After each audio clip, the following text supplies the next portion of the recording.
said Bernie has an anti-Semitism problem.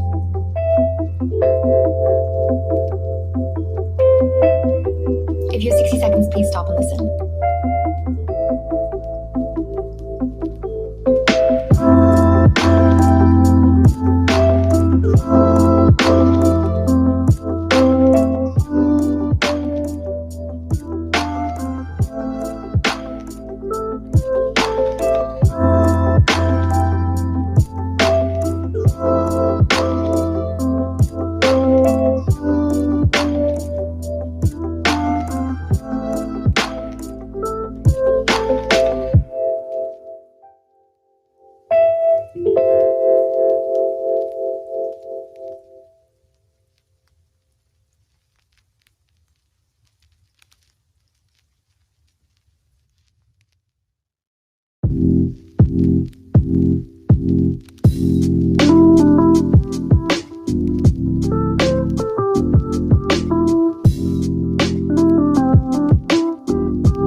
Hello, Jordan Joan, pay in the chat.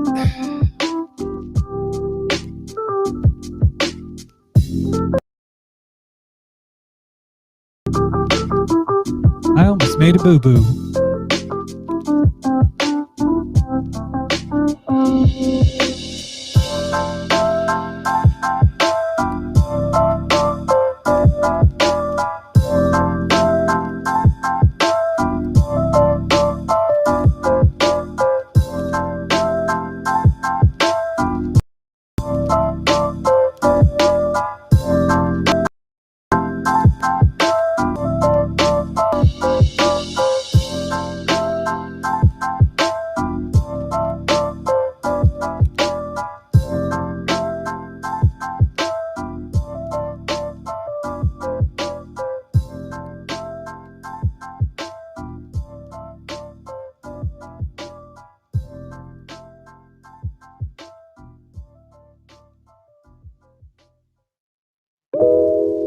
One more song and we'll get started.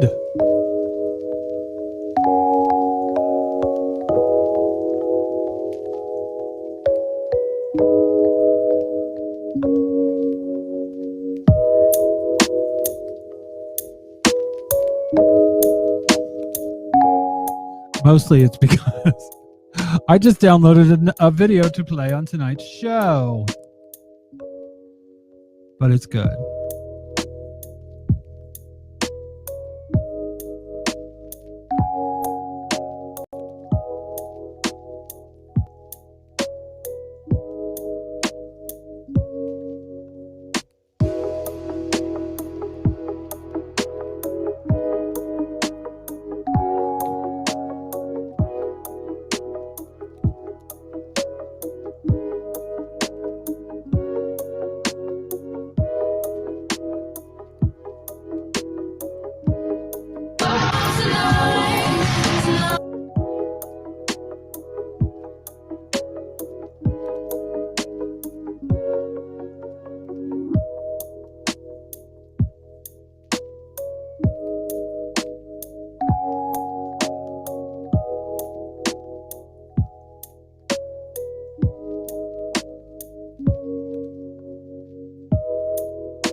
Solidarity with the Palestinian people.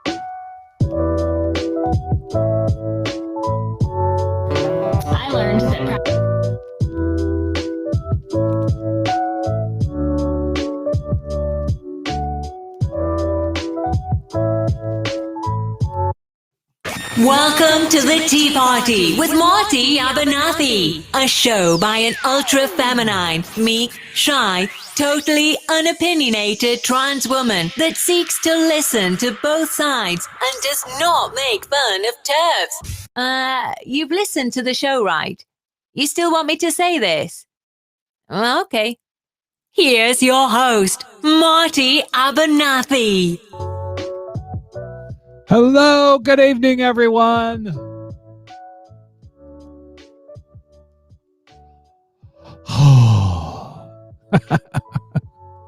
A little bit of rush for tonight's show. I haven't even looked at myself. I could look absolutely terrible. Probably do. My cameras are working, so that's good. Hold on. All right. Let's get this party started right. Good evening, everyone.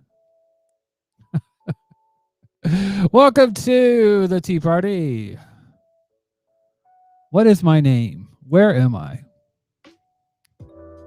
So, if you want, oh God, this just took over my screen. No, stop. If you want to help the show, go to teapartypodcast.com, or you can go to Patreon and subscribe, become a subscriber. The next week's show is going to be the Patreon show. So you can be on our Patreon show if you're a patron. Patreon patron? Yes, I said that.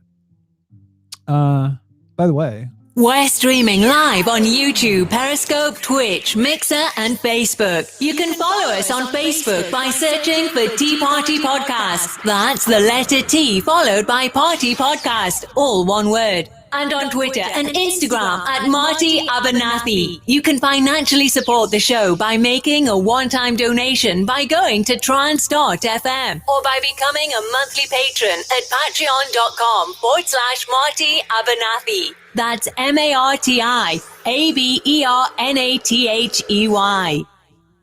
so tonight I'm going to get right into it. Thank you, everybody, for showing up. Tonight, I wanted to share something a little different. This is coming out of Wisconsin. I just downloaded this, but I haven't even watched it. But it's from a trans ally, someone that's married to a trans woman, and her name is Helen Boyd. She wrote a book called My Husband Betty. But they live in Wisconsin, and apparently the Wisconsin GOP are going to try to put up an anti-trans bill. To be honest with you, I don't think it's going to get very far because Tony Evers is the governor, who's a Democrat, and I really don't think that they have the numbers to have it pass a veto. But people need to stand up and talk about this. So, without any further ado, I don't even know what that means. Here's the video. I learned that practice pays off. I learned the value of hard work. I became a part of something bigger than myself. I wasn't great in school, but baseball and eventually softball motivated me to really work hard. I never played college ball. I never went pro. But through mushing, I got to be part of something. I learned how to win and how to lose and how to keep going either way. I grew stronger. I grew more confident. I met some of my best friends. I had fun. I treasured those memories. I hope all kids get the chance that I got. I hope every kid in Wisconsin can be part of the team.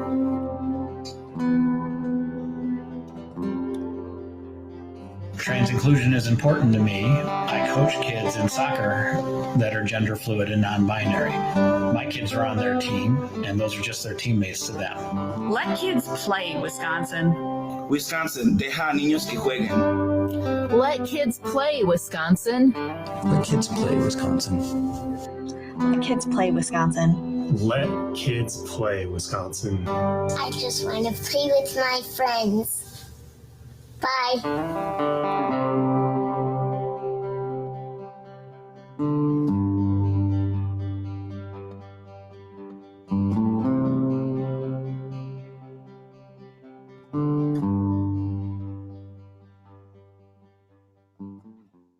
So yeah, the GOP are doing what they do, not taking care of people's real lives,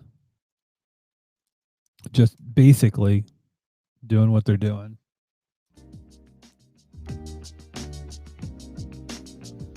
Anything but actually legislating.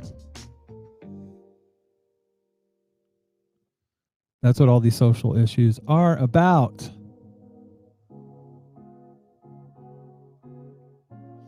Some random geek in the chat said, has Joe Biden said or done much about all the anti-trans bills being put through the states? Not that I'm aware of.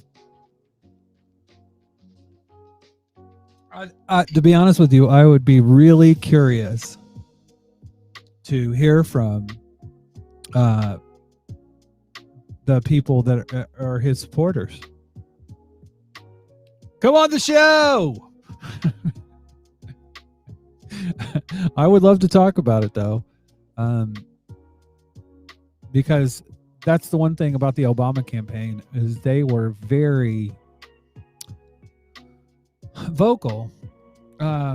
Actually, there have been lots of calls for getting rid of trans therapy that's reparative therapy, essentially. I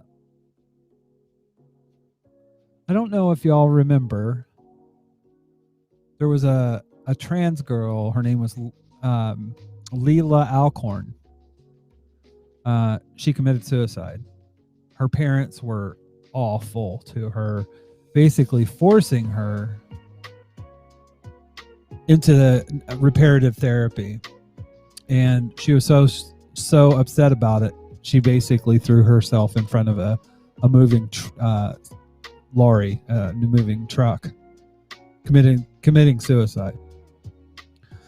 And actually, the Obama White House called for a ban on conversion therapy,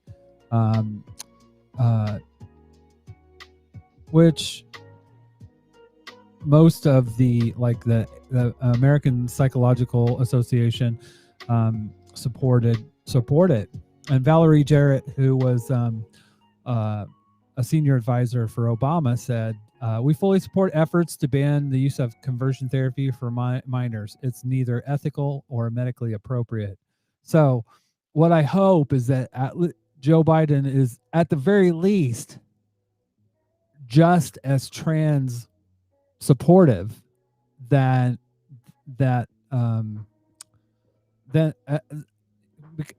I wrote a post back in the day where I said Obama is a fierce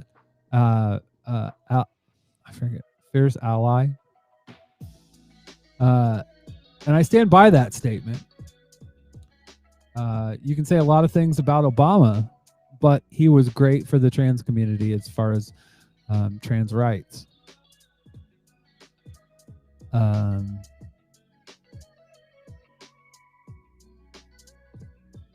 His administration really did. And that's the thing. You'd get people that say, well, because I had a co-host at the time that would say, Obama doesn't really care about trans rights. And I'm like, to be honest with you, I don't care. I don't care if he's a huge transphobe behind the doors of the White House or his home, wherever he lives. I don't care. As long as he legislates the way he did. There were things, I mean, it does bother me when people will say there's no difference between a Democrat and a Republican. Because as a trans person, I know that's not true. But and there's a big but there, when it comes to foreign policy, they are the same.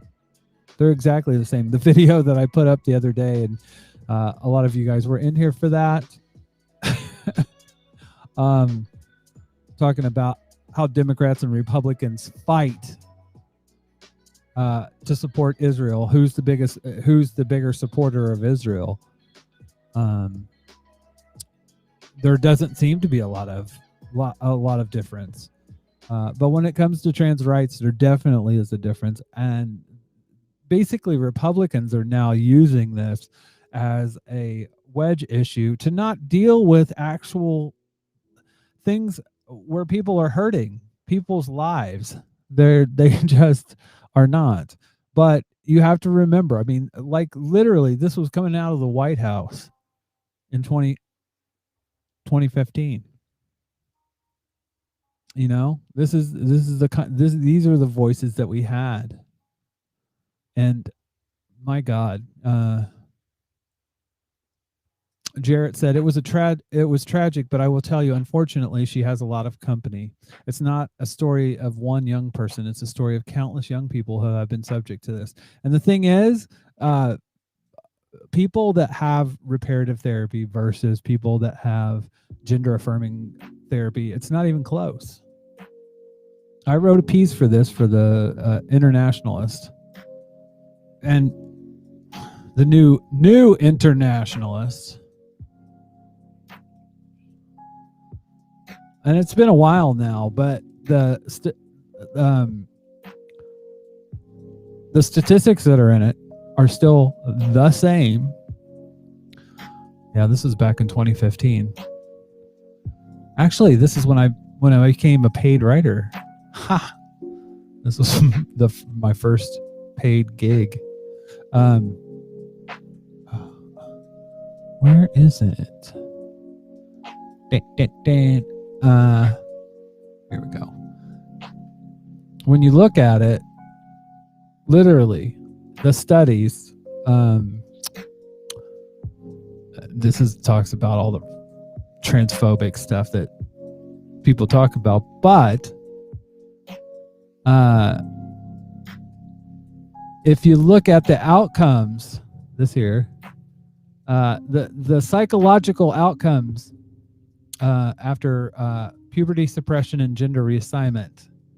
This was from the Journal of Pediatrics in 2014, a Dutch study, and they found that trans kids, when they transitioned, essentially their rates of depression, suicide, mental illness were exactly or close to the same for their cis allies. So some random geek in the chat said LBJ was a big racist. LBJ still signed the Civil Rights Act. That's the thing. I don't care if Joe Biden is a big homophobe, transphobe, racist. To be honest with you, he is a segregationist, or he was. You know, Joe Biden is awful. I think we said that at the last show. He sucks. He just was. And I do kind of laugh because I called it.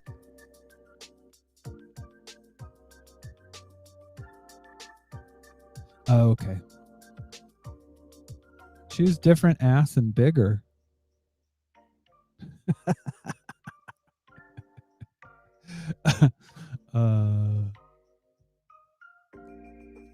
I can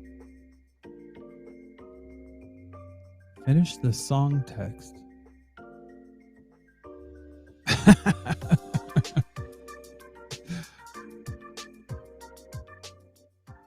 Okay. So anyways, if you look at the statistics, the kids are much happier and healthier. But the Biden administration, we'll see. We literally will see.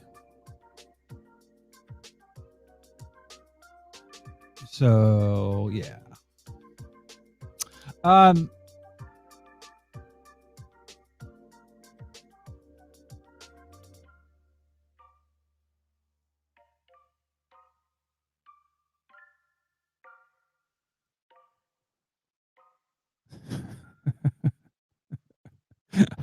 Apparently, I need a bigger ass. Oh dear. Anyways, you have a nice day too, Xmas Turksy or X Master XY. I don't know, whatever. Thanks for the information. All right.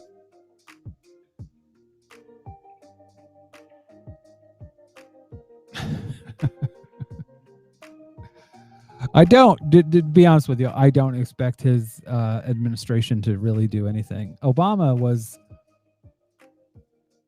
someone that could get this done. And I don't believe Joe Biden is. I don't believe he's the type of politician. He is somebody that he does one of these. He's not one that actually will fight for change. He never has. He's always been somebody that stuck his finger up in the air. And by the way, welcome to the chat, Jamie J, or Gamey Gay, as some people refer to them. And their teacher Nicole, welcome again. Some random geek, Jordan, Joan P, welcome. So yes, I don't expect Biden to do much of anything, but we can be pleasantly surprised.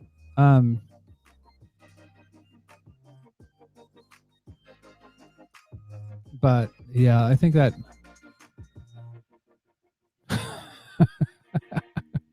concept. What if Obama, but dron't?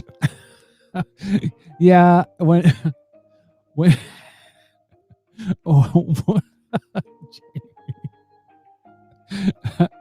yeah, no, the whole drone things. Yes, foreign policy. Obama was horrible. He was horrible when it came to the drones. When it came to wiretapping citizens and just all that kind of thing. There was a lot of things that he was horrible about. That's just you. I can sit there. I can sit there and talk about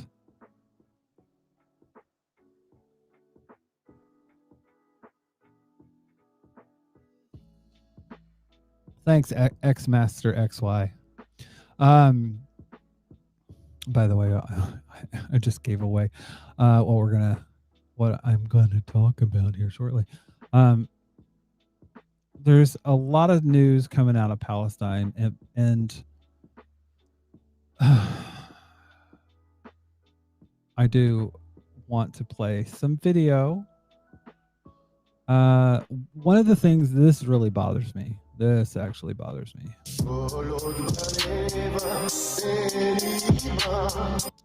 I could care less about Israel, but who's going to tell them? And it's a picture of Queers for Palestine.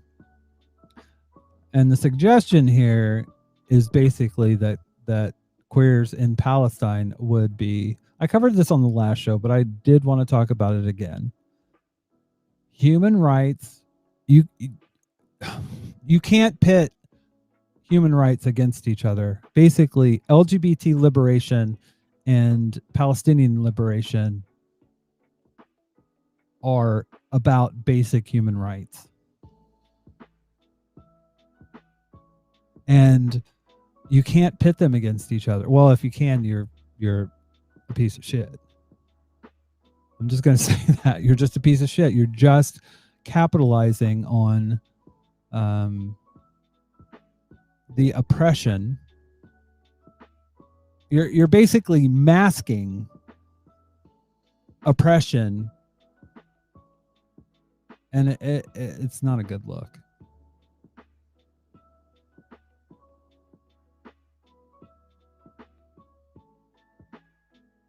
Nerd teacher Nicole, do you what do you prefer? Do you prefer Nicole? Do you prefer nerd teacher? Do you prefer capricious nerd? Yeah, that's the thing. When we're going to talk about, actually, I'm going to bring up the doc striking. Nicole is fine. Okay, Nicole. But this is just it really is. As a queer person, people will say this quite a lot. They'll say, if you went to Palestine, you would be killed, or you'd be harmed, or whatever. And that doesn't matter. You can't deny these people over here are oppressing people in a certain way. We should keep oppressing them because they have bigotries themselves. We should deny them human rights because they have bigotries themselves. They harm LGBT people themselves. And when it comes to human rights, that's the thing. I have never just stood for LGBT rights. In fact, when I was younger, I've been at this 20 years. We protested Bush, and we protested. A lot of people in the LGBT community that protested about LGBT rights also protested with, and this was in Indiana. We protested George Bush coming to Indianapolis. We protested, there were lots of anti-war demonstrations that we took part in because there were a lot of, there was a cleaners strike and that kind of thing. And it's really important for different, they're natural. You have natural allies, and you should get out and support basic human rights, regardless of whether it's LGBT rights, whether it's workers' rights, whether it's union rights. You can go down the line. And it pays off because a lot of those people whose protests we went to, they saw us and they came to our protests. Our protests got bigger because we supported them. They supported us. It builds solidarity. It's very important. So this kind of, it's just idiocy. It's not helpful, and the smirk on the guy's face is pretty telling.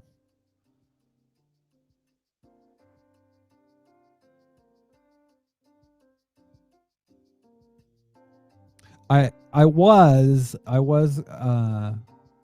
actually, I'm going to bring this down a little bit. This helps kind of explain the situation a little bit.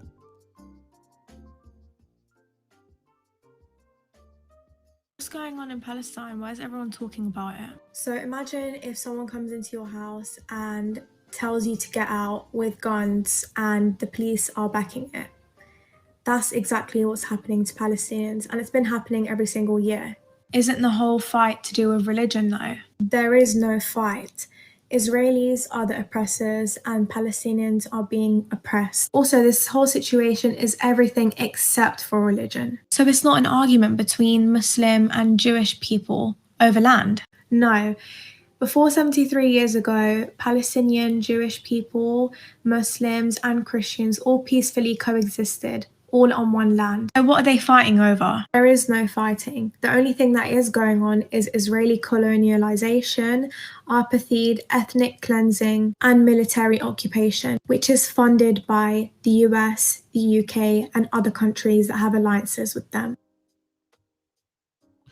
And here's another video that I thought was pretty... When we talk about the occupation of Palestine, the issue of self-determination is always brought up. Every group of people have the right to self-determination, to freedom, and a place where they feel safe, especially if they are a marginalized group of people. But no one has the right to do that at the expense of another group of people. The state of Israel was constructed on the ethnic cleansing and dispossession of Palestinians. And Israel's existence depends on the ethnic cleansing and dispossession of Palestinians. Palestinians have the right to self-determination, their land, and the right of return, and nothing is going to change that.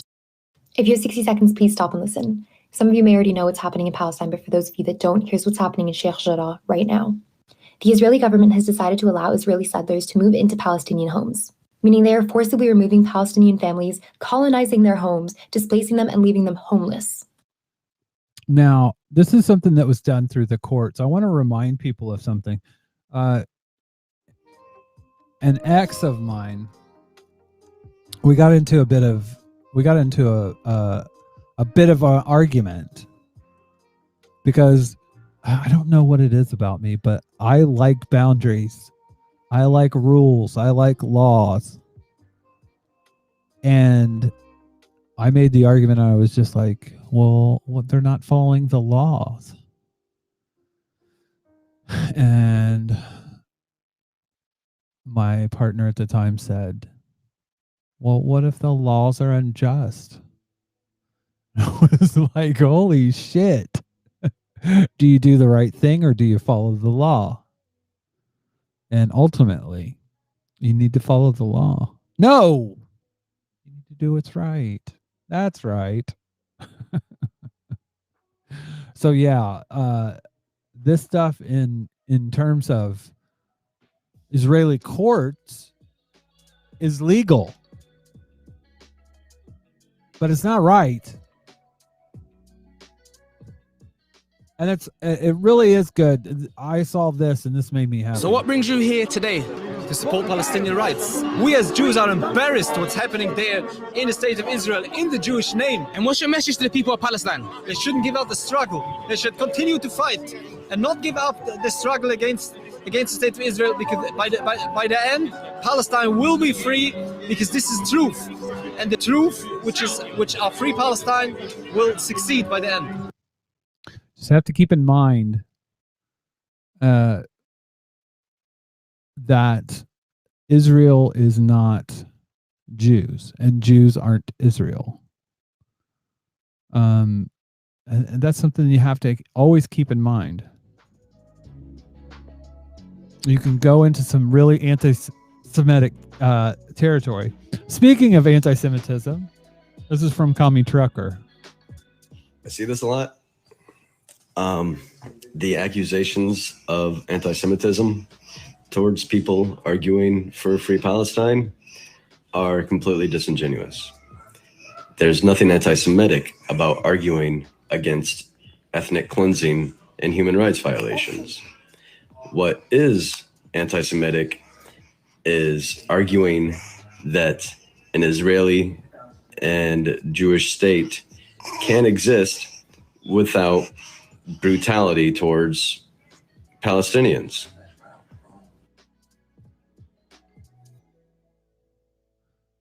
Jamie, you actually have a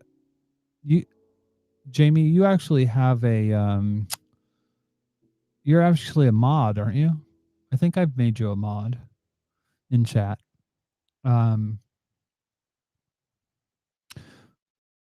Please don't tell me it's about Palestine. This is BK do crime. This reminded me of when Corbyn was leader of the Labour Party over here in the UK. And this is some context. Yeah, Jeremy Corbyn got screwed by the British political establishment the same way Bernie did here in the US. But like these folks are arguing in my comments, the main attack against Jeremy Corbyn was that he was anti-Semitic. And there were legitimate grievances about anti-Semitism within the Labour Party, but Corbyn himself is a longtime supporter of Palestine. And we know that anti-Zionism and support for Palestine is often equated with anti-Semitism. You have to understand something. In the UK, they argued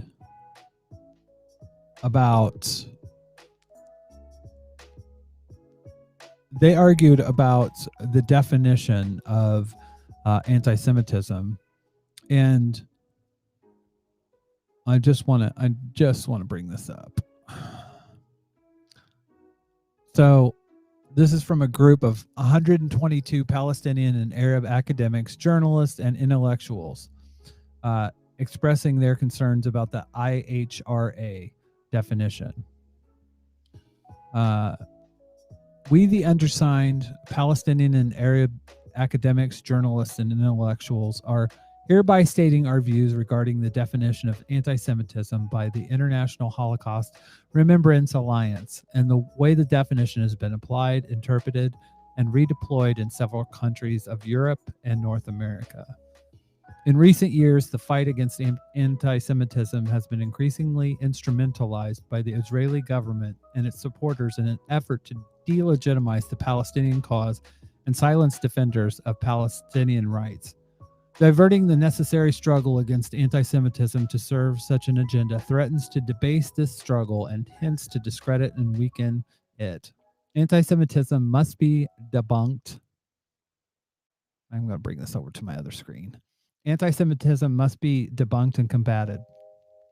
Regardless of pretense, no expression of hatred for Jews as Jews should be tolerated anywhere in the world. Anti-Semitism manifests itself in sweeping generalizations and stereotypes about Jews, regarding power and money in particular, along with the conspiracy theories and Holocaust denial. We regard as legitimate and necessary the fight against such attitudes. We also believe that the lessons of the Holocaust, as well as those other genocides of modern times, must be a part of the education of the new generations against all forms of racial prejudice and hatred. The fight against anti-Semitism must, however, be approached in a principled manner, lest it defeat its purpose. Through examples that it provides, the IHRA definition conflates Judaism with Zionism in assuming that all Jews are Zionists and that the state of Israel in its current reality embodies the self-determination of all Jews. We profoundly disagree with this. The fight against anti-Semitism should not be turned into a stratagem to delegitimize the fight against the oppression of Palestinians, the denial of rights, and continued occupation of their land. We regard the following principles as crucial in that regard. Number one, the fight against anti-Semitism. Oh. Well, then I have to go back over here. Fine then, Jonathan, if you don't want to see my bookmarks page.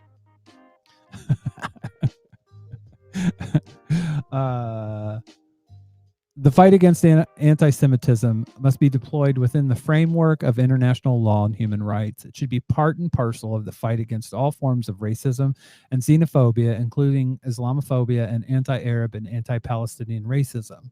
The aim of this struggle is to guarantee freedom and emancipation for all oppressed groups. It is deeply distorted when geared towards the defense of an oppressive and predatory state. I think we're seeing that right now, by the way. Two, there is a huge difference between a condition where Jews are singled out and oppressed and suppressed as a minority by anti-Semitic regimes and groups, and a condition where the self-determination of a Jewish population in Palestine/Israel has been implemented in the form of an ethnic, exclusivist, and territorial expansionist state. As it currently exists, the state of Israel is based on uprooting the vast majority of the natives, what Palestinians and Arabs refer to as the Nakba, and on subjugating those natives who still live on the territory of historical Palestine as either second-class citizens or people under occupation, denying them their right to self-determination. I do want to play. Maybe I already did play that.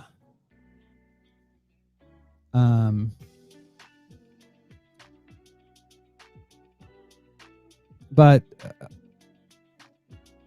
think it's this one. When we talk about the occupation of Palestine, the issue of self-determination is always brought up. Every group of people have the right to self-determination, to freedom, and a place where they feel safe, especially if they are a marginalized group of people. But that's the thing that Jamie says there are only two genders: Israeli nationalism and anti-Semitism.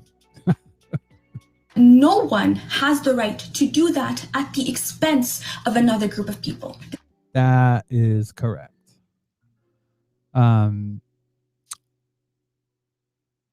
So number 3, the IHRA definition of anti-Semitism and the related legal measures adopted in several countries have been deployed mostly against left-wing and human rights groups supporting Palestine rights and the boycott, divestment, and sanctions campaign, sidelighting the very real threat to Jews coming from right-wing nationalist movements in Europe and the U.S. The portrayal as BDS campaign as anti-Semitic is a gross distortion of what is fundamentally a legitimate nonviolent means of struggle for Palestinian rights. And that's the thing. It isn't. You know why I think that it's been framed this way? Because of South Africa. Because of apartheid in South Africa and how it was defeated. It was defeated essentially by BDS. And they didn't want to see that happen again.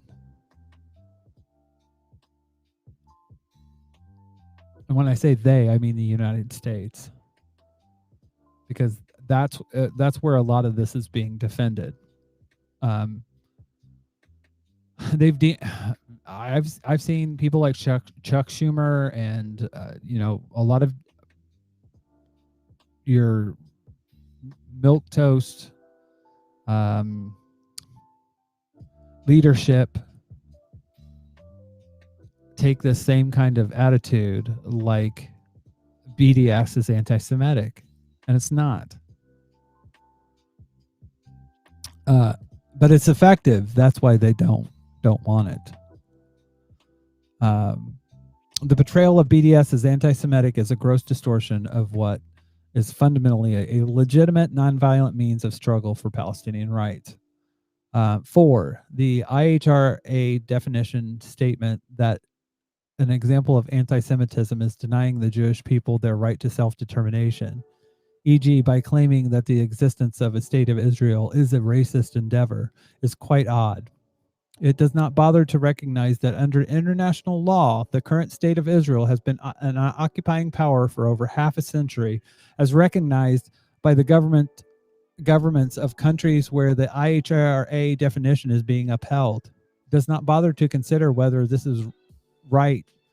This right includes the right to create a Jewish majority by the way of ethnic cleansing, and whether or not it should be balanced against the rights of the Palestinian people. Furthermore, the IHRA definition potentially discards as anti-Semitic all non-Zionist visions of the future of the Israeli state, such as the advocacy of a binational state or secular democratic one. Yeah, this is what you'll get a lot of Americans say, well, Israel is the only democracy, and it's not a democracy. Furthermore, the IHRA definition potentially discards as anti-Semitic all non-Zionistic visions of the future state of Israel, such as the advocacy of a binational state or a secular democratic one that represents all the citizens equally. Genuine support for the principle of a people's right to self-determination cannot exclude the Palestinian nation nor any other. So I know this is long, but I'm going through it for a reason, because this happened basically to get rid of Jeremy Corbyn. They could define anti-Semitism in a way that was weaponized against the leader of the Labor Party at the time. It was between that and him losing the 2019 election badly, and that's why he had to go. But this is not a good thing, and it's going to have effects now.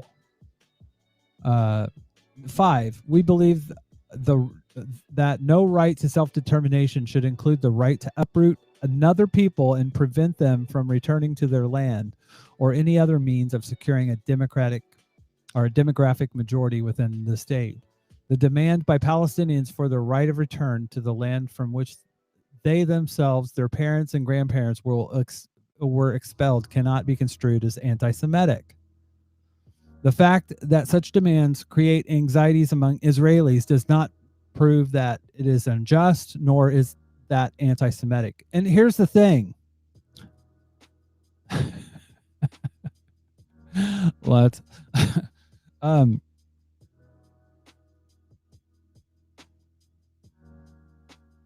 So the definition of Semitic is constituting a subfamily of Afro-Asiatic language family that includes Hebrew, Aramaic, Arabic, and Amharic. The thing is, the people that Palestinians are Semitic. So you can't say it's anti-Semitic anyways. Conflate anti-Semitism with the Jewish state of Israel. Israel can thus deport its Palestinian citizens or revoke their citizenship or deny them the right to vote and still be immune from accusations of racism. The IHRA definition and the way it has been deployed prohibit any discussion of Israel, of the Israel state as based on ethno-religious discrimination. It thus contravenes elementary justice and basic norms of human rights and international law. 7, we believe the justice requires the full support of Palestinian rights to self-determination, including the demand to end the internationally acknowledged occupation of the territories and the statelessness and deprivation of Palestinian refugees. The suppression of Palestinian rights in the IHRA definition betrays an attitude upholding Jewish privilege instead of Palestinian privilege in Palestine instead of Jewish rights, and the Jewish supremacy over Palestine, or let me say this again. The suppression of the Palestinian rights in the IHRA definition betrays an attitude upholding Jewish privilege in Palestine instead of Jewish rights, and Jewish supremacy over Palestinians instead of Jewish safety. We believe that human values and rights are indivisible and that the fight against anti-Semitism should go hand in hand with the struggle on behalf of the oppressed peoples and groups for dignity, equality, and emancipation. So, this fight for this basically criticizing Israel is anti-Semitic. It's come to a bad place because what's happening now?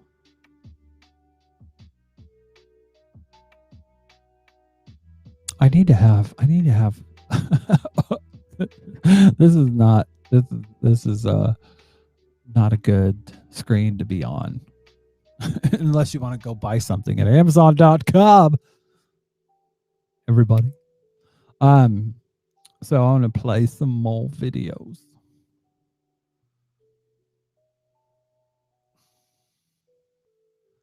Bum, bum. Yeah, Jeremy Corbyn got screwed by the British political establishment the same way Bernie did here in the US. But like these folks are arguing in my comments, the main attack against Jeremy Corbyn was that he was anti-Semitic. And there were legitimate grievances about anti-Semitism within the Labour Party, but Corbyn himself is a longtime supporter of Palestine. And we know that anti-Zionism and support for Palestine is often equated with anti-Semitism, especially from corporate media outlets who don't want to see a pro-Palestinian socialist take power. And I don't know if people remember this, but the US corporate media tried to steal that strategy. For like a week during the campaign, they said Bernie has an anti-Semitism problem. And then they didn't work because he's a Jewish man whose family was killed in the Holocaust. And then the smears just kind of stopped, like they knew it wasn't working. It's so disgusting. And making baseless accusations like that makes it more difficult to identify real cases of anti-Semitism. Like when Benjamin Politics spent a whole month trying to call me anti-Semitic on TikTok. Whatever, Ben, I just don't support an apartheid state. Sorry. I think it's important that people say that. That's what Israel is. It's an anti-apartheid state. Or it's an apartheid state. Not anti-apartheid. It's an apartheid state. Would you look at that? The IDF just bombed a media building. This building had multiple media outfits, but the biggest one was for the Associated Press. Why would the IDF do this? Because this media building was covering the damages that were being done to Palestine in the Gaza Strip. Which, by the way, targeting journalists is a literal war crime. But the IDF is no stranger to war crimes. It is time we take action against the colonial state of Israel. Please attend your local protests. Please write to Congress, call Congress, and tell them to cut funding to Israel. It is time the U.S. stops funding genocide. Links in my bio to help Palestine. Now, I think what she's saying is true, but I don't. To be honest with you, I don't. Reaching out to your congressman, I don't think that's going to do anything. I think people need to get out on the streets. And to further that, sorry. Oh.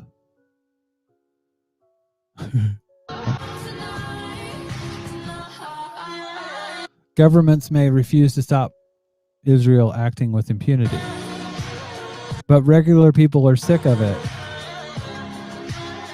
Free Palestine. And that's the thing. This kind of stuff can be ended, but people are going to have to get out on the streets. People are going to have to protest. People are going to have to, and even at that, I mean, but here's something that is amazing. This kind of thing. This afternoon, Asiatic island ship will arrive in the port of Livorno. Thanks to the report of the Autonomous Port Workers Collective of Genoa and the Weapons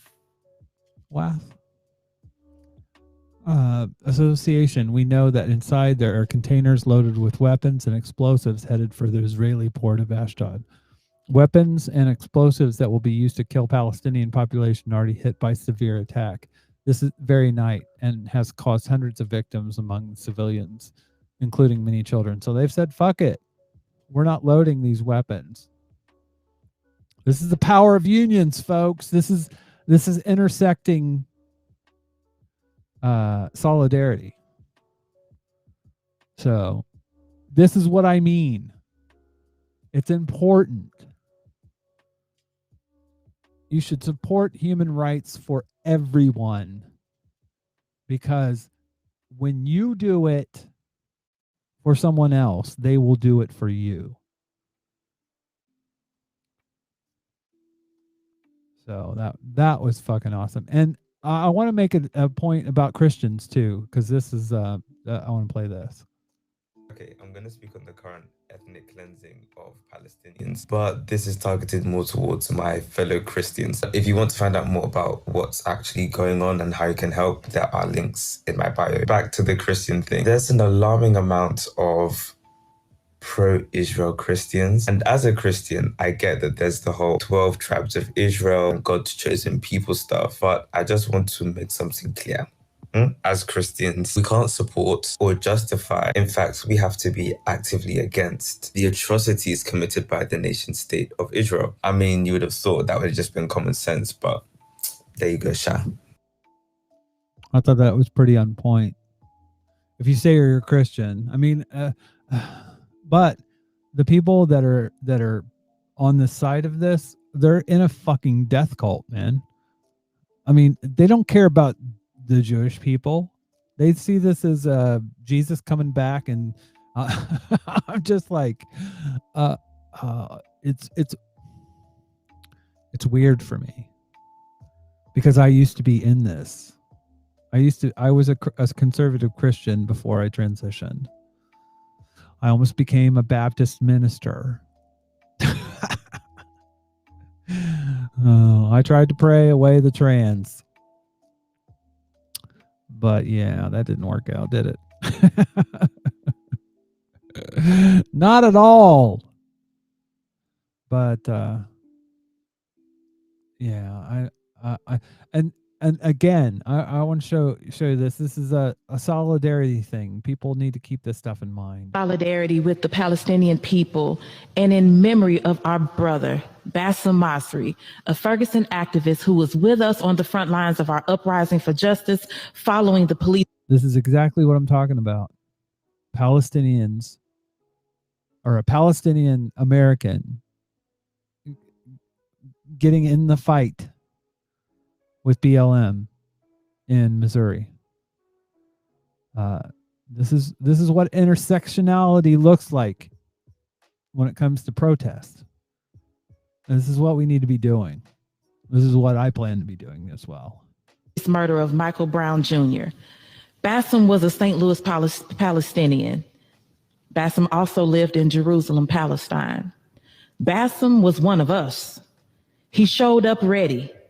As a Palestinian, he was ready to resist, to rebel, to rise up with us as our St. Louis community mourned Mike Brown Jr.'s state-sanctioned murder, and as we demanded an end to the militarized police occupation of our communities. Palestinians know what state violence, militarized policing, and occupation of their communities look like. And they've lived that reality of having to go through checkpoints while trying to live their lives. They know this reality. And the reality of... See, God damn it. I'm getting ready. Here's all my secrets. A fantastic day for capitalism. Oh yes. When it comes to this, do you understand what I'm saying?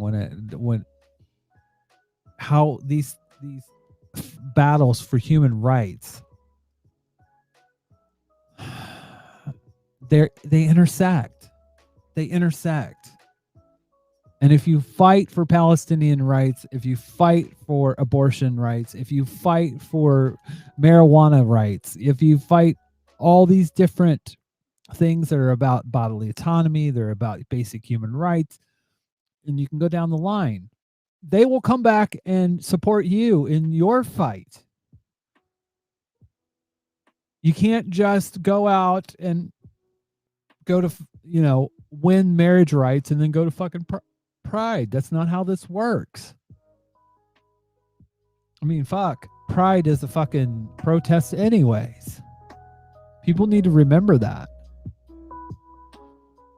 Jordan Joan P in the chat said, I tried to pray away the trans too. Such a waste of my life. Oh my God.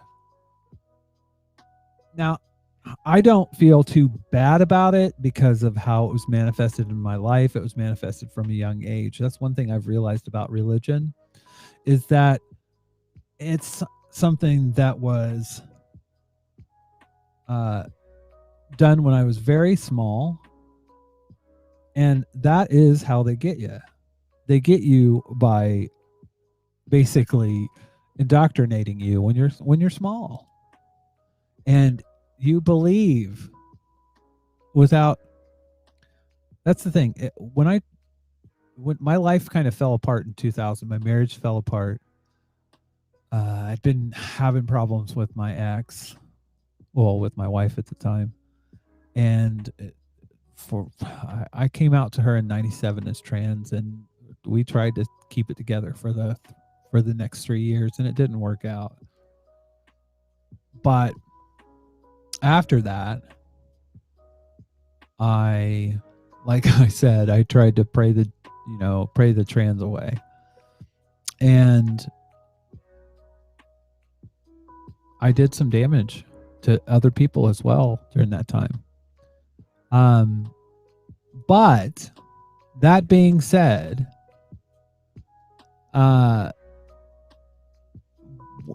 when it comes to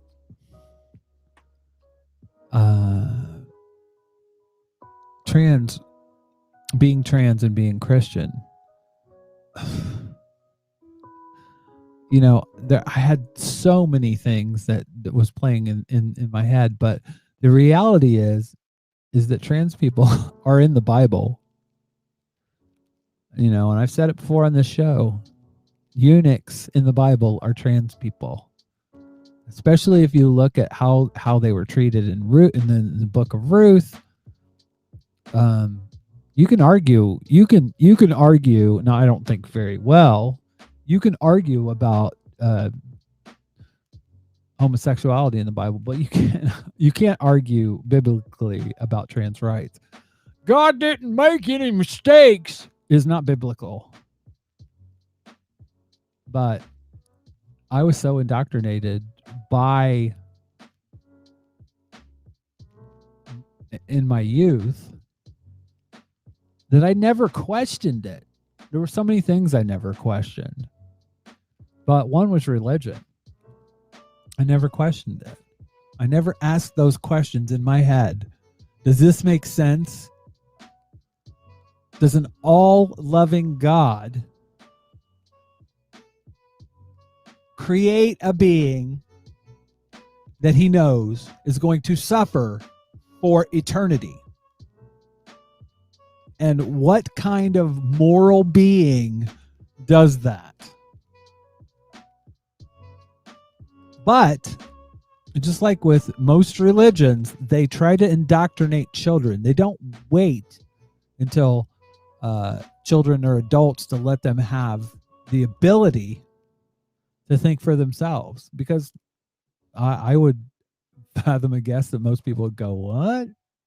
That doesn't make any sense. Because once I got outside of it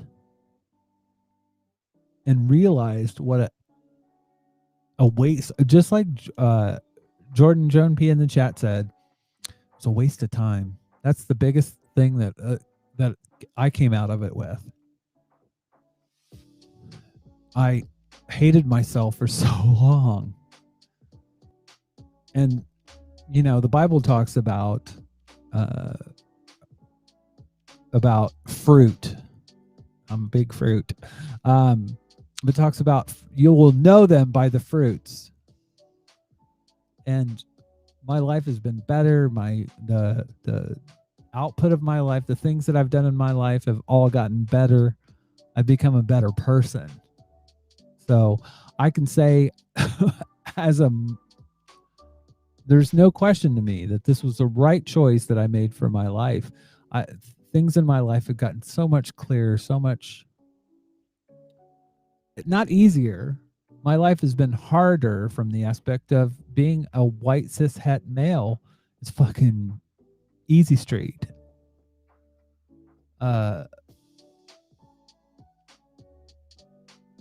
Jamie J in the chat said evangelicals call it the 4 to 14 window, and it is when children are old enough to understand and young enough to not have the tools to question the indoctrination. Yeah, and the thing is the fear that I had, that I was going to hell, that I was going to be punished forever. I mean, that was I can remember just crying and crying and crying because I was going to go to hell. And it's such a waste. It's such a waste. My life would be better if I wouldn't have had to go through that. And I know that. I know that for a fact. Anyways, man, I have a lot of gray hair. Look at that. I'm going to get it grayer, by the way, purposely. Anyways, you'll see that on upcoming shows.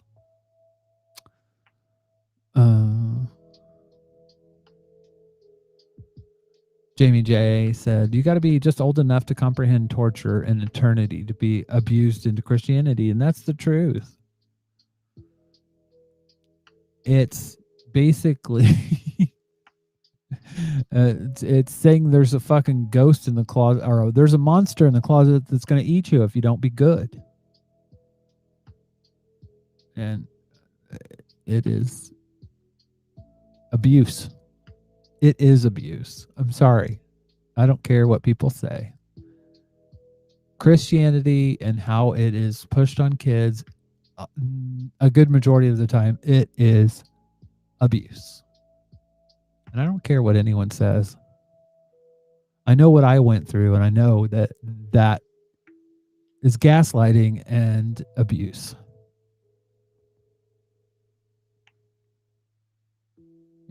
Anyways. By the way, I gotta love somebody that's gonna come drive by the chat and give me advice on my microphone and then just check out. And they don't even do it in a way that's, I don't know, helpful. Anyways. Let me see what I got. Oh, I wanted to play this video. This has come up before. I've talked about it before, but I think it needs to be flushed out a little more. It says leftists who read theory. Am I better than everyone? If a bicycle. Oh my God. And that's what it seems like a lot of the time when you have people that are talking about different kinds of Marxist theory.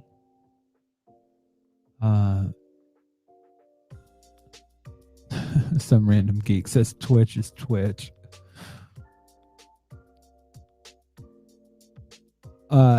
It does sound like I'm peaking. Does it sound like my microphone is peaking, or because I can, or is everything peaking?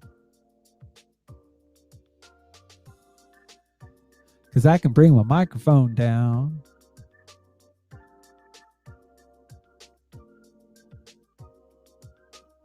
Anyways. Marx was an anarchist. Runs away.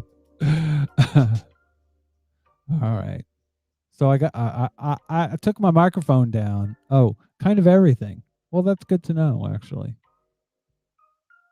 That's good to know. Is it better now? Is it better now? Is it better now?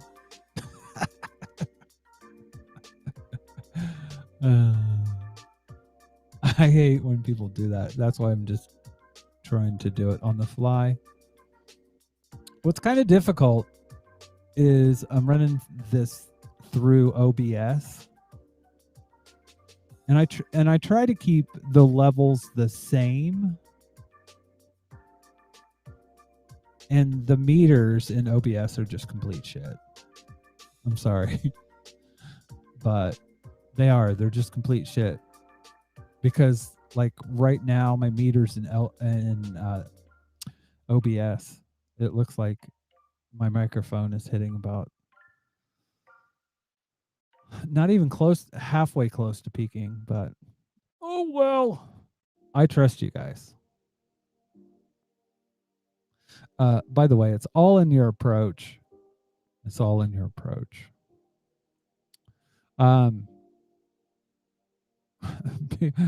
Saying Twitch people are Twitch people.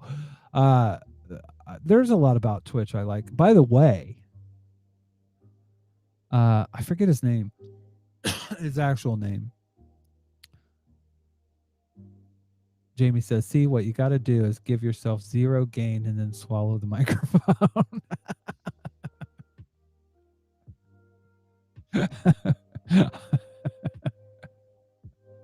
Pee is stored in the balls. What are you guys on? Something's infected the chat, I think. Oh dear. I'm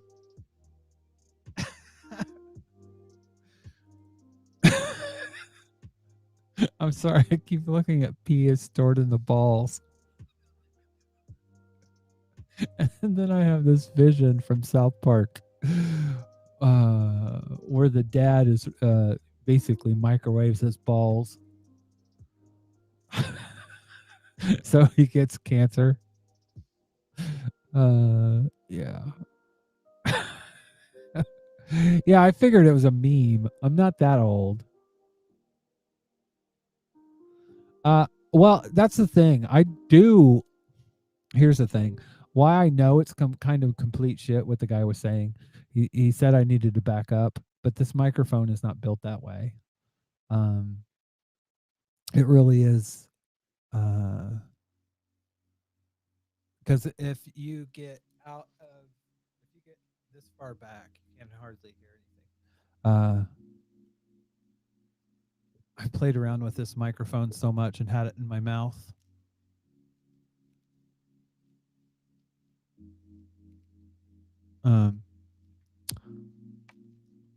Not actually inside my mouth, but pretty close. That felt weirdly uncomfortable there for a minute. Anyways. But that's why we do this show, so it'll get better. Lewd, crude, and rude. Oh, I need something in my mouth now. Oh my God. Little gin, lemonade, and squash. That's good. Technically not tea. Since we're being silly.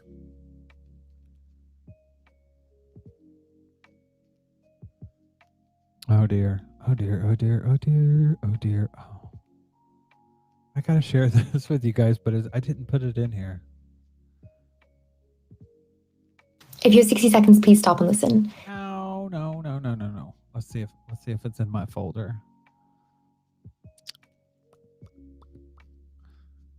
I thought, for fuck's sake.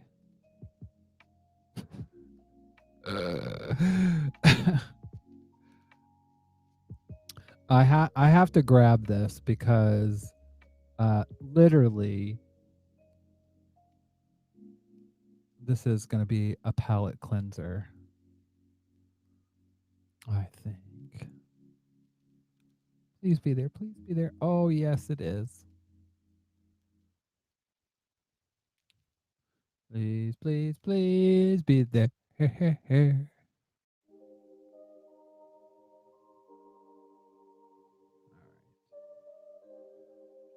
right. So I'm just gonna share this now because you guys are being silly, and honestly, I love this.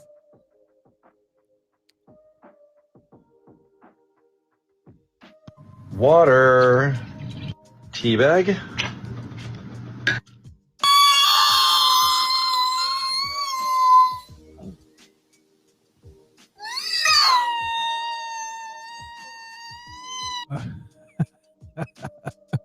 Here, let's review. A proper British cuppa, a British response. Putting this is exact. If you want to piss off a British person, this is what you do. Because this is a horrible cup. This is a horrible cuppa. And microwave. Oh my God. No. Do not ever put tea in the microwave. It's like putting coffee in the microwave. Only people that are losers put coffee in the microwave. But yes. Just for y'all, it is tea bag, water, hot water over the tea bag, then the milk, then the sugar. If you want good tea. If you want shit tea, then make it that way. But yeah.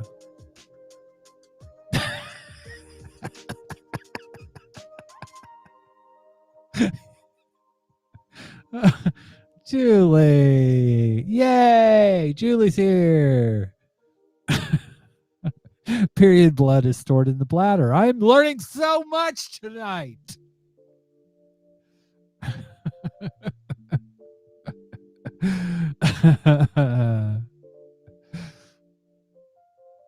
Yes. Yes. I do something that's kind of, I don't know. Some British people get really pissed off. But like peppermint tea or like a lot of the different herbal teas, I'll put milk in it. And oh God, you're not supposed to do that. Only like just like regular tea do you put milk in, or my God. No, I haven't, Jamie J. She said, Jamie J said, oh my God, have you had the German style, is it Escafé? And iced coffee. Here's the thing. When it comes to anything that's highly caffeinated, like coffee, for some reason, it fucks with my gastric band.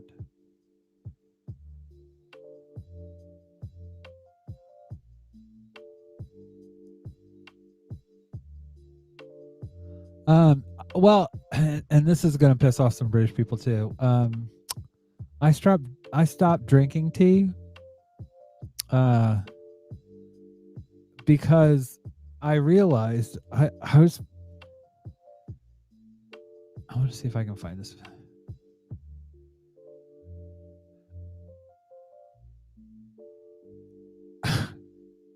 There's a comedian, and I'm not going to play it because the last time I played a fucking comedy video, my whole thing got taken down. Whole video got taken down because of a fucking comedy video that I actually played.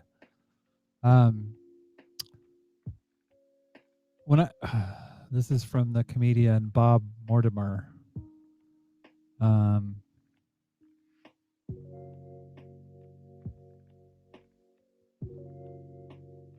did he say?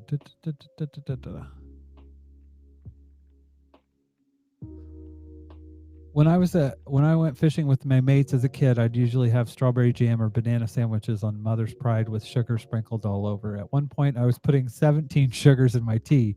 I know it's unbelievable, and I do wonder sometimes what my mom was thinking to allow it. The weirdest thing was that if I had 18 teaspoons, it was too sweet.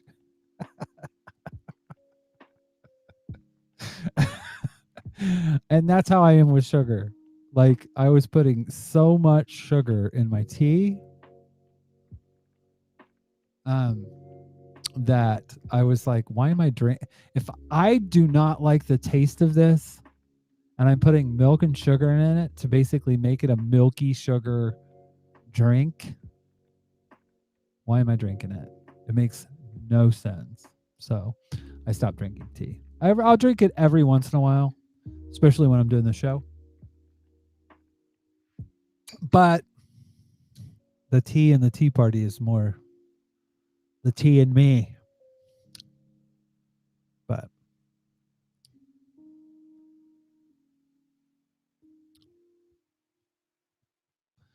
yeah. Jamie J, that you're not selling it to me. It has to be sweet. Oh my God. I'm not even going to talk about what I ate today. Fell off the wagon when it comes to diets. So let's just put it that way. I actually do something I never do.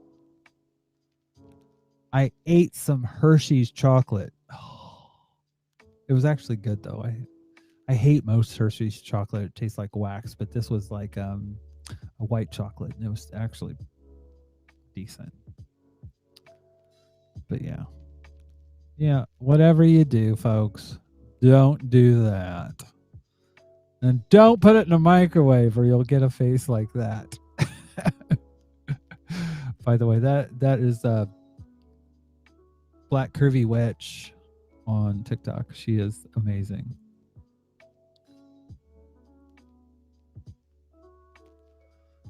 Soft serve vanilla ice cream in coffee doesn't sound sweet to you? No. Put a couple cups of chocolate syrup in it, and then we're talking. But until then, no.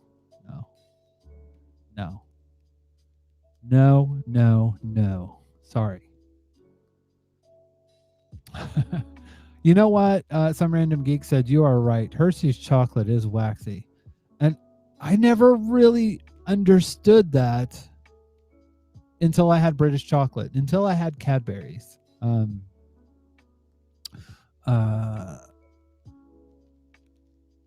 Here, the chocolate here is so much better than it is in America. So much better. It is just, it's divine. I'm sure there are places where, and I will eat every once in a while, eat a Hershey's, or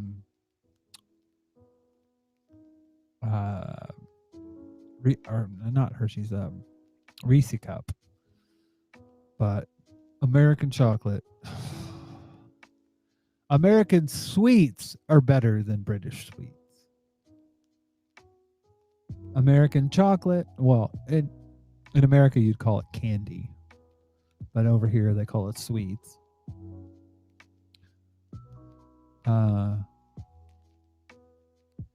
I love American sweets.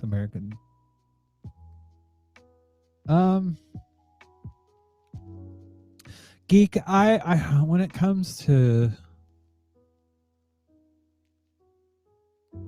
nerd teacher, where are you, by the way? Locationally. Are you a former American? Are you an American expat? Like moi? Personally, I don't miss nerds. There are certain things that I do miss. We just got about a year ago, we just got a Taco Bell here in good old Chatham, mate.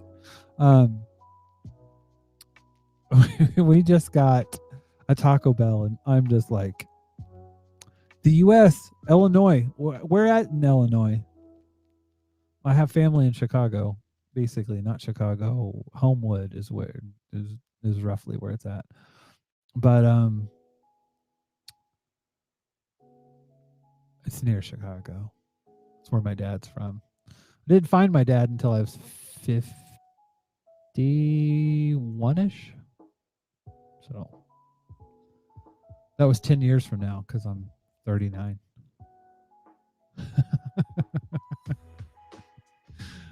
So yeah, wow. That is it Slovakia?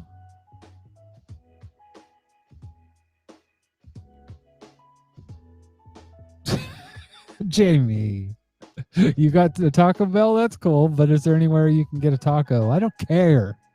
As long as I can get a chalupa. Because I am kind of sad they got rid of double-decker taco supremes.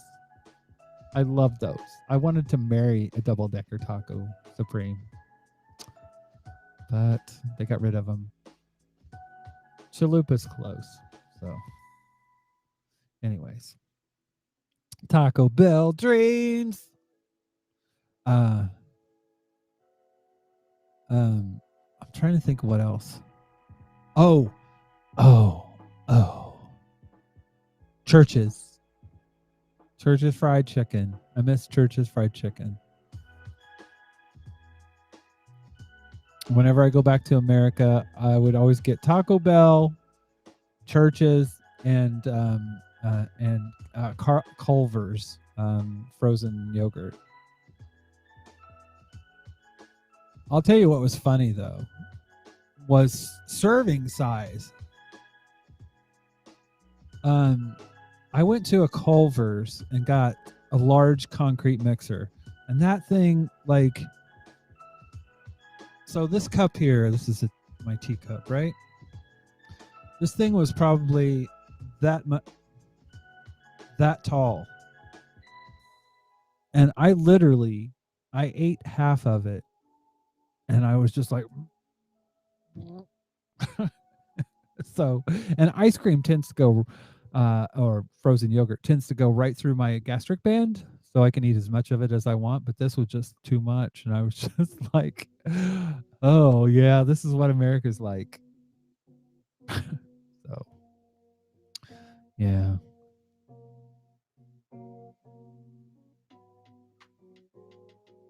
Nerd teacher in the chat says, I remember when I was working in Shanghai. Man, you've been everywhere in 2017, and they opened a Taco Bell. It's a proper sit down restaurant with margaritas. Oh hell.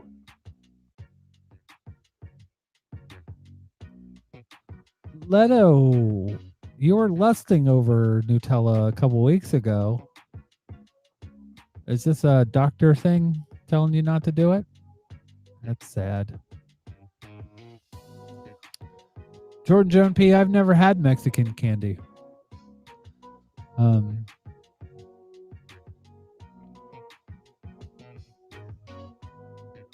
Yeah, so anyways, I'm getting distracted with Taco Bell.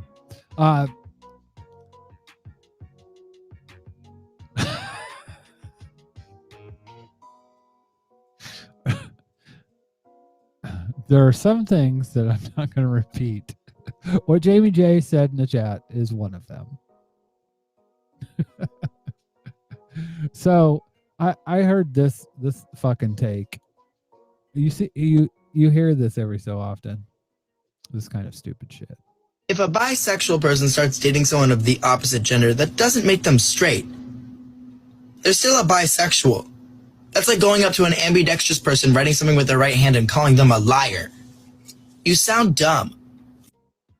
This is so on point. I get so tired of people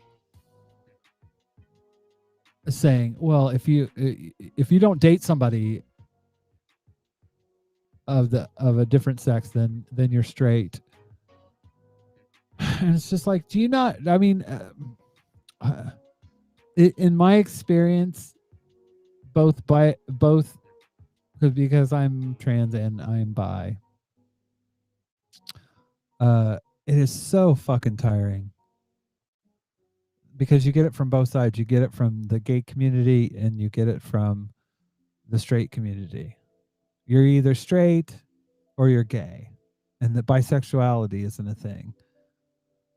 You literally have fucknuts like Michael J. Bailey hooking people's genitals up to fucking sensors and then saying that they aren't sexually attracted. The bisexuality isn't a thing.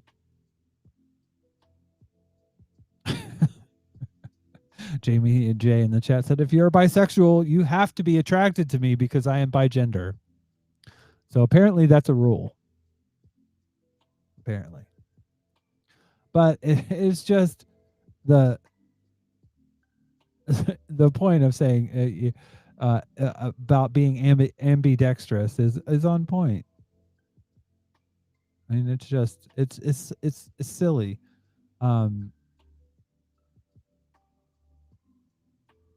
Leto said, I'm a pan-romantic asexual. Try explaining that one to the LG. Well, and that's the thing. There's so much gatekeeping. Who is a real lesbian? And this shit's been going on forever.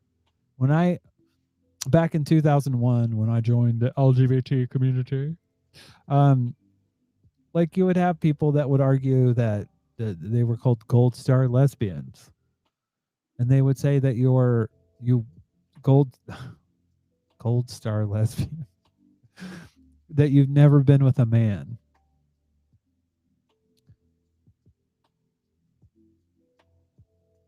And I'm just like, Jesus Christ. You know, and that's the thing. I self-identify as bisexual, but I'm mainly attracted to feminine presenting people.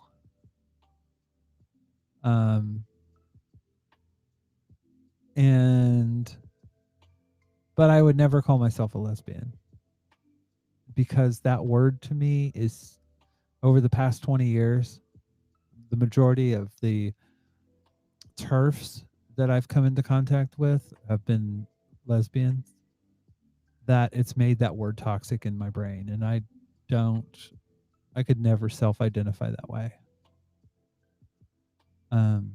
Just because it's so toxic for myself.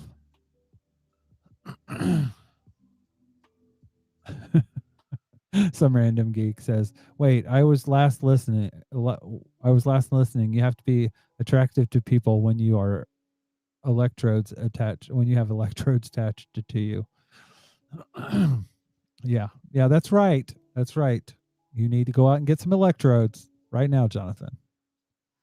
Then people will be attracted to you because you'll have a negative charge. This is science. Today's science lessons brought to you by the Tea Party. Jordan Joan P says, "I hate the gold star lesbian thing. It's so toxic." Yes, it is. It is. But and the things that people will say in the gay community about bisexuals, you just need to make a choice. Oh, they're not really bisexual. They just haven't committed to being truly gay. Like, really? By the way,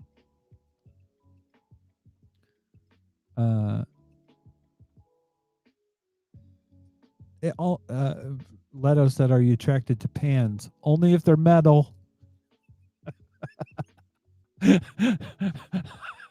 David, that wherever you are, David Skog, that was for you.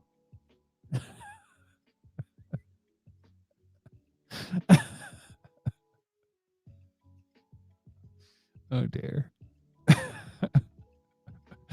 I'm waiting for Leto to give me a timeout. Anyways, I just find the whole thing very bizarre. I think that when it comes to identities, why gatekeep? What are you protecting? I don't understand. What are you protecting? Yourself? I mean, that's what I think it boils down to a lot of the time. I think it boils down to gays and lesbians and straight people don't like the idea of choice. And they don't like the idea of spectrums. They want everything to be a binary, so there isn't any nuance. And that either you're straight or you're gay, and there's no gray area. And I'm sorry, that's just fucking life.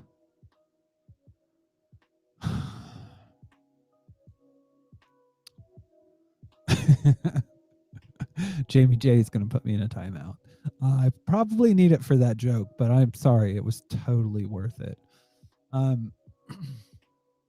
But that at the end of the day, I don't understand. I mean, you'll have trans exclusionary radical feminists talk about, especially about lesbians in the TERF community, will sit there and say that we're somehow taking lesbians away from the lesbian community. And it's like you owned someone. That's just shocking to me. Like you have ownership over people's lives. I see that so much when it comes to toxicity in the LGBT communities, and really in a lot of different communities. But it's when people talk about sex worker rights, it's always about asserting what you think about women on other people. You want to force your beliefs onto another person's body and action. And like, how are you different in terms of how are you different in from Christians? I do think that there's it's not a coincidence that Mary Daly, who called trans people Frankenstein monsters, and Janice Raymond, who wrote the Transsexual Empire, that both of them have divinity degrees. I don't think, and I believe one was from Boston College, but basically they come from these highly religious backgrounds, and I think that has an impact. They want to assert an ideology onto other people's lives and decide for them what they are. It's just this rigid framework for other people that I don't understand why it matters to them. At the end of the day, I support people's bodily autonomy and personal liberty. Those are core values, and I don't care who it is. If it's somebody that wants an abortion, it's somebody that wants to smoke marijuana, somebody that wants to end their life.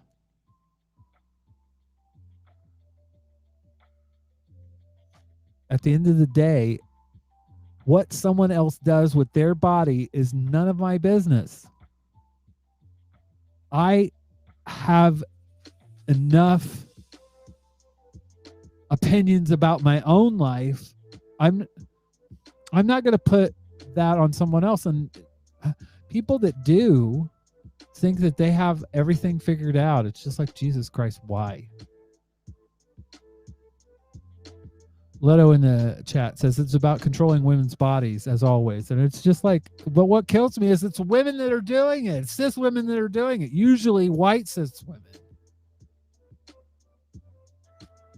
There are people of color that are gender critical, but the majority of them are white women and white feminism.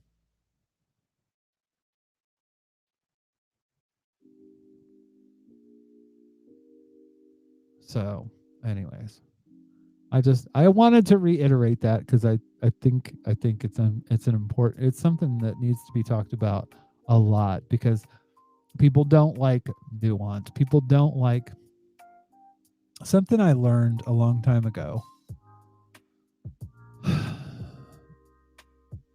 Okay, we need to have a conversation. So I had my grandpa, Poppy, as we called him. He was a racist. And he was also a person that nurtured me and was kind to me.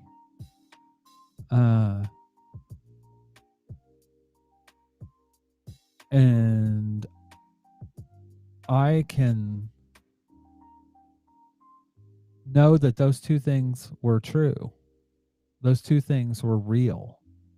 He was a hateful, racist man, but at the same time, he was nurturing to me. He was a bad man, but he was good to me. And people need to realize that there is nuance in life. There are shades of gray. Not everyone's completely evil, you know. When I talk about TERFs, I don't think that they're on railroad tracks going, whoa, whoa. You know? Everyone generally, well, Leto, you said I know, and they think they are feminists. They are feminists. They're shitty feminists. I don't.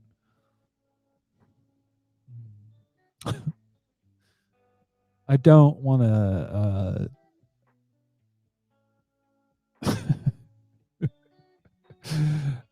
Jeff Bezos exists, Leto, but he shouldn't.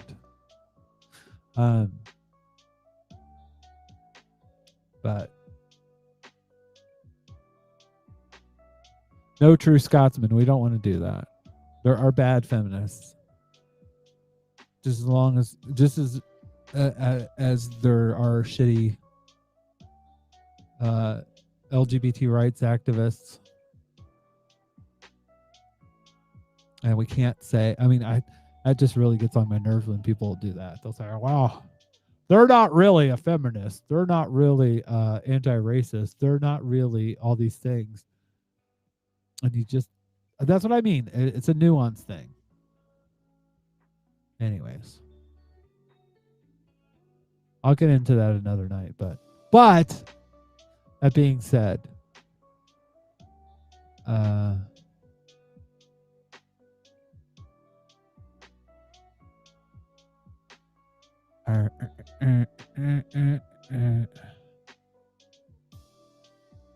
Did I go with this video? I did, didn't I?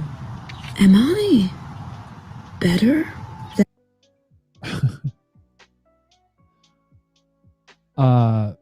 When it comes to Jamie, Jeff Bezos should only be allowed to exist, but only in a wood chipper. That's horrible and true.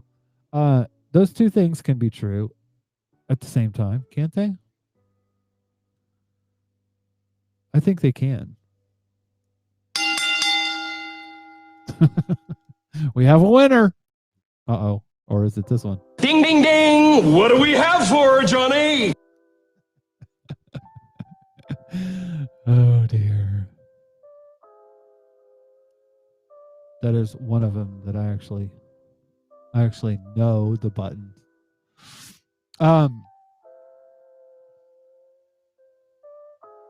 Where we going? Where we going? Where we going? Oh, but by the way, I think that's it for tonight. That's long enough. I'm going on 2 hours here. But I did want to remind people tomorrow is the patron show for Social Justice Alchemy. Some random geek will be there, I'm thinking. I don't know, Jamie J might. Leto, I don't know. I hope so. Because I'm going to be there. I'm going to be there.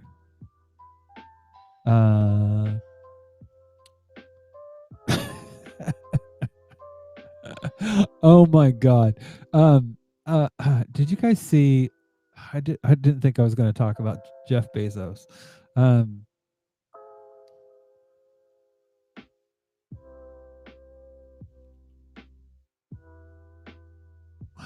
my God.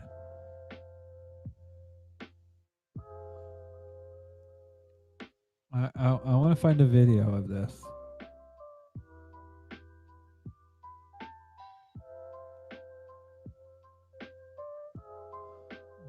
Let's we're all gonna watch this for the together.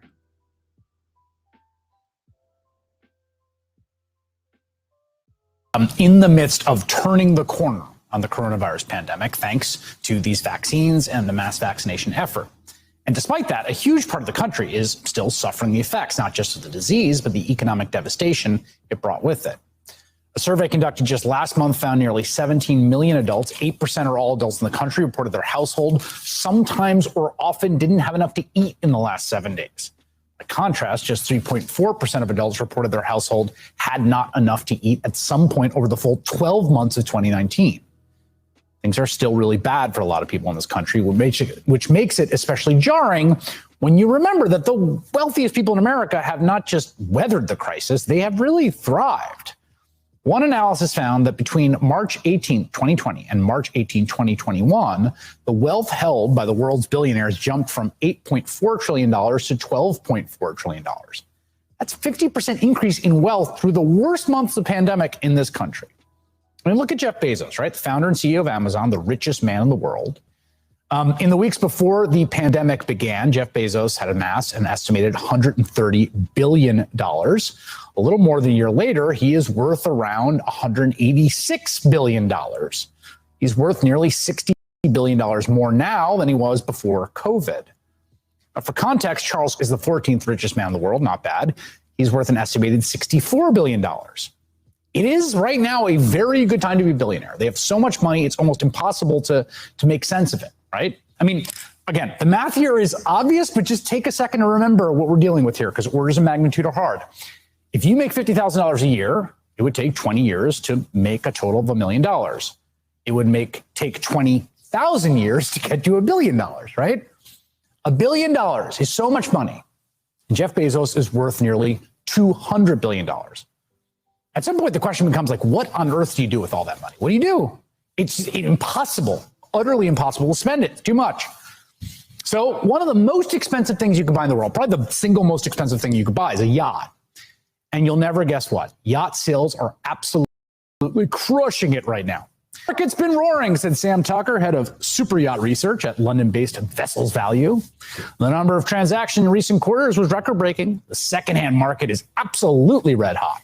If anything, demand for extravagantly high-end yachts has outstripped supply. It's impossible to get a slot in a new build yard, Tucker said. They're totally booked. Tell me about it. Not surprisingly, Jeff Bezos, the world's richest man, is now going to build a super yacht of his own. Now, the world of super yachts is, as you might imagine, very secretive, but it is estimated that this new super yacht is going to be 417 feet long and to cost more than $500 million with a B dollars just to build. The thing is, that is about 0.2% of his total wealth, or about $130 is to someone making $50,000. Now, we don't know exactly what Bezos's yacht will look like, but this is a yacht owned by a Russian oligarch. It's about the same length. It's got giant masts like Bezos is expected to have. But of course, no ship is perfect. You've heard it a million times, as Bloomberg reports. One thing Bezos' ship won't have, because of its enormous sales, is a helipad. So Bezos and his partner, Lauren Sanchez, a helicopter pilot, have commissioned a support yacht. Yes, a support yacht, like a support dog, but yachtier with a helipad. I mean, when the sales are too big, you can't land your helicopter. You have to get a support yacht, because how do you get your super yacht without your helicopter? So this yacht is going to have a junior yacht, a little yacht. I mean, not little, but little. And that yacht will have a helipad, and that yacht will go with the bigger yacht everywhere it goes, so that Bezos can fly his helicopter onto the helipad of the little buddy yacht and then go from the buddy yacht onto the bigger yacht. Are you following? This is the way the world is right now in the second Gilded Age. The amount of capital accumulation at the very, very top is incomprehensible, probably unrivaled in global history. And there are other people on that level. It's not just Jeff Bezos. There are a bunch of them. 9 of the 10 richest people in the world live here in the United States. The U.S. still has more billionaires than any other country, with 724, up from 614 last year.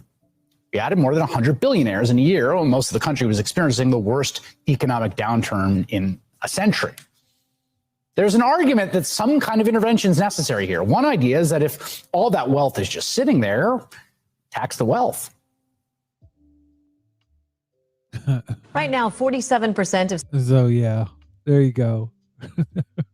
A fucking yacht, a super yacht, a support yacht. Jesus Christ.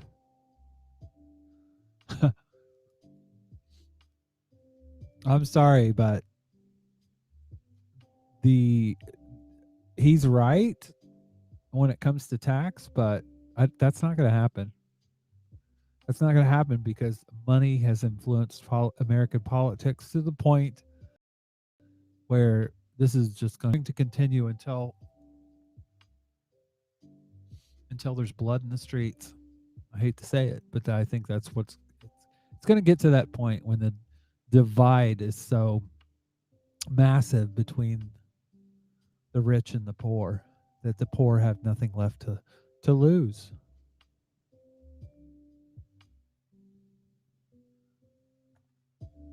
Yeah, it's just unfucking believable.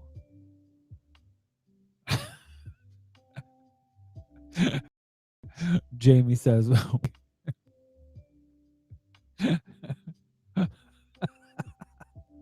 we can collect taxes with wood chippers. Mulch the rich. Oh my God. I don't think they would make good fertilizer, though, to be fair.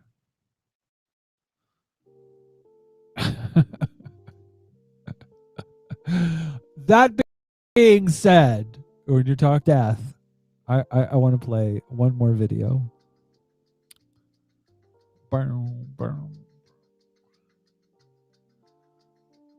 If my son is watching, which I don't think he is tonight, but this makes me laugh. But I want this to happen. When you die, if you get, your family could put your ashes in an hourglass and you could still participate in family game night. You can be the timer. Is that not awesome? I thought that was awesome. That made me giggle. Leto said they're full of shit. They would they would make excellent fertilizer. You could be right. I just think they're so bitter.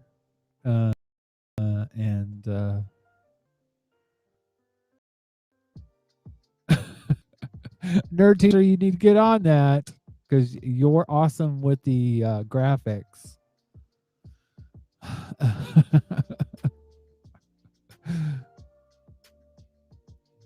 Anyways, it was lovely having you all tonight.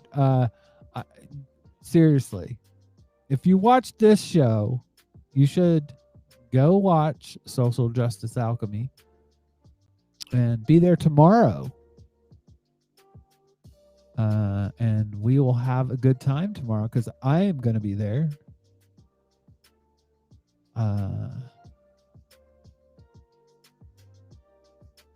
I am. It's going to be kind of. Oh, good night, nerd teacher. Good night, Nicole.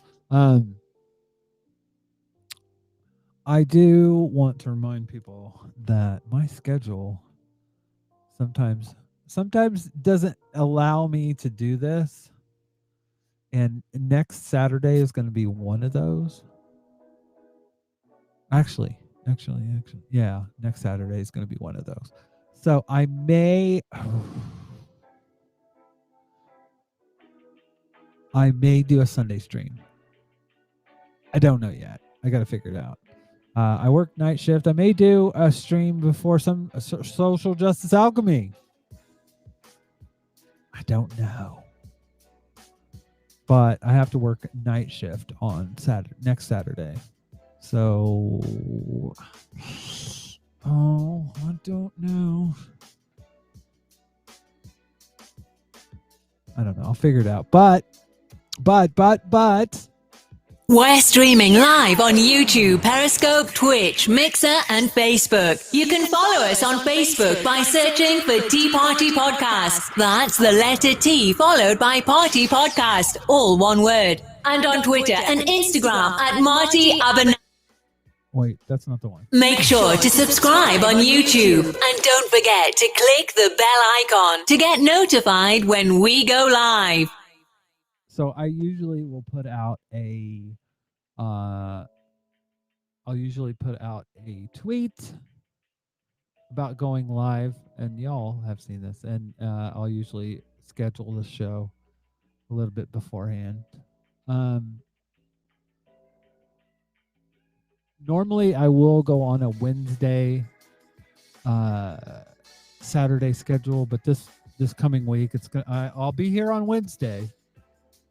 But I haven't decided when because I'm working night shift on Saturday. So maybe it's early Sunday stream. I don't know. We'll figure it out. We'll get there. But I want to consistently do this. It's important to me.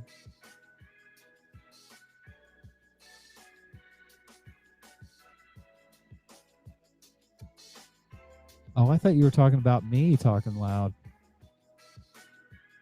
Sorry. So sorry. I thought you were talking about me. That's funny.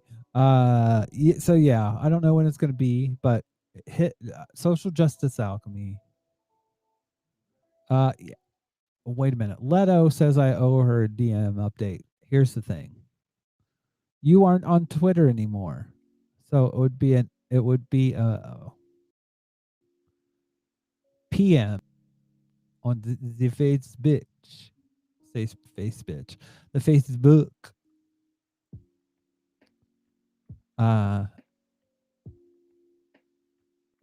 Yeah. So, anyways.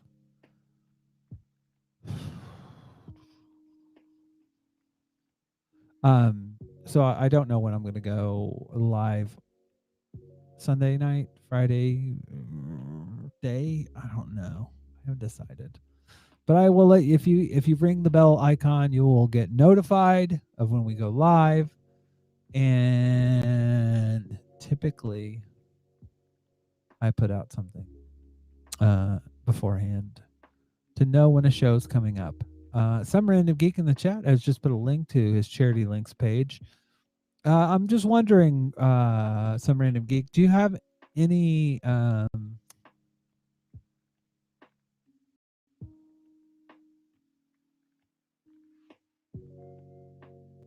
do you have any Palestinian support links in the charity links page? Because I would like to see that. If you want to do some material, I was going to say material conditions, some actual mutual aid, go to charitylinks.page. Help some people out. Anyways, I'm going to leave the chat open for a little while and let the music play. But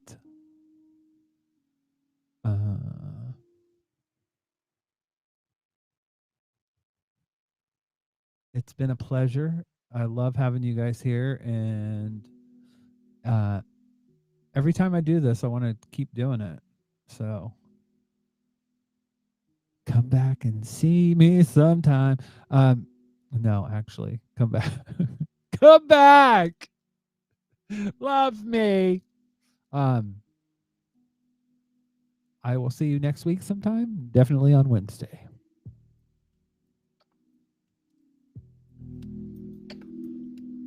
Have a good night, everybody.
That's weird.